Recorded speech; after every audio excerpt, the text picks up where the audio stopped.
कते नीक गहूम छै। ई खुदियान काकी के गहूम छियै। आ बीच में देखियो जे मूस पूरा काटि देने छै, जेना लोग सब काटे छै हंसुआ लए कऽ, मशीन लए कऽ, तहिना पूरे काटि देने छै। देखियो तऽ पकलो पर तै लए कऽ पानि दए रहल छै, पटा रहल छै।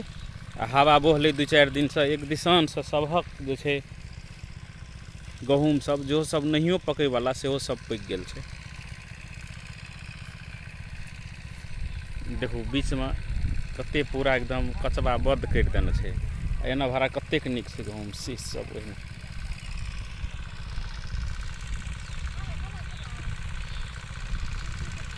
केना छै, सब गोटे पटबै छै ग?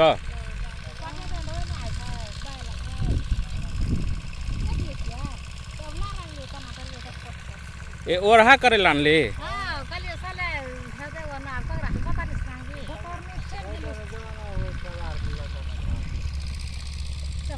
अहाँ तो जाड़ो महीना, गर्मियों महीना, सब महीना एकदम पटबै छियै। क्या रुपये घंटा लै छियै पटबै छियै तऽ? 250 टका। अब पहले 100 टका पटबै लोग, आब 250 करि देलियै। 155 रुपया लीटर तेल दै छै। ए तऽ तेलके भाव कहै छै घटलै यऽ, तऽ अहूँ घटा दियौ कनि। अब 150। 150। ई बगुला जे करै छै तऽ गाछी सबके अथी करतै ने, मारतै ने। आम जे मरले नहीं, केना भए गेलै? हवा बहलै ने, सब चलि गेलै पार।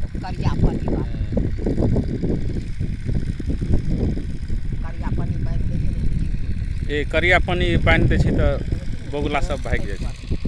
कतऽसँ चलि आबै छै बगुला सब? एते